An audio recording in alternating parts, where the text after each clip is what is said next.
တုတ်တန်အခန်းကြီး14အငယ်14 15ပေါ့နော်စိတ်နှလုံးဖောက်ပြန်တော်သူဖြစ်စေသူတော်ကောင်းဖြစ်စေမိမိအကျင့်တို့နဲ့ဝါလိမ့်မည်နော်လူတွေပြောတယ်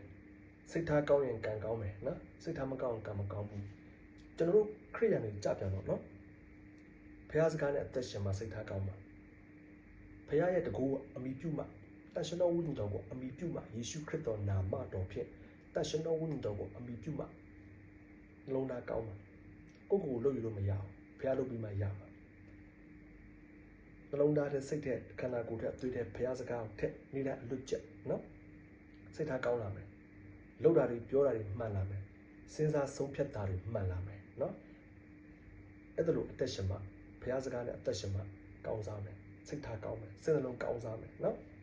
ဖခင်စကားနဲ့အသက်မရှင်တဲ့လူတွေကမကောင်းစားဘူးစိတ်ထားလည်းမကောင်းဘူးနော်အဲ့ဒါကျွန်တော်သိထားမယ်ညံသိမ်သောသူဒီသူတစ်ပါးပြောသမျှကိုယုံတတ်တယ်ဖခင်စကားနဲ့အသက်မရှင်တဲ့လူတွေကညံမကောင်းဘူးလေနော်ဖခင်စကားနဲ့အသက်ရှင်မှညံကောင်းတယ်ဖခင်စကားတွေကလောကစကားမဟုတ်ဘူးလူတွေရှိရလာတဲ့စကားမဟုတ်ဘူးနော်ဖခင်စကားမှာတကူရှိတယ်နော်အဲကြောင့်ကျွန်တော်တို့ကဘာပြောချင့်ချိန်စဉ်းစားရတယ်နော်ဘာပြောချင်တာလဲပြီးဖခင်မေးရတယ်နှုတ်ကပတ်တော်နဲ့တားရတယ်ဒီလိုဘာပြောချင်တာလဲနော်ဘာပြောမယုံရအောင်ဘာပြောယုံပြီးဘာခိုင်းလောက်တာကညံသိမ့်တယ်အုံတော့မရှိဘူးဗျာဒါပဲနော်ဒါကျွန်တော်ပိုင်းခြားသိရဖို့လိုအပ်တယ်အဲကြောင့်တန်ရှင်တော်ဝိညာဉ်တော်နေ့တိုင်းအကူကြီးတောင်းပါခန္ဓာကိုယ်တဲ့ကြိုးဝခိုင်းပါနေ့တိုင်းကျမ်းစာဖတ်ပါစုတောင်းပါနော်တနေ့တလောက်ပါပဲနော်တန်ရှင်တော်ဝိညာဉ်တော်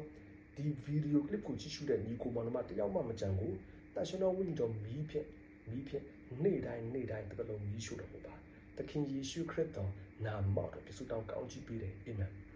ကျေးဇူးတင်ပါတယ်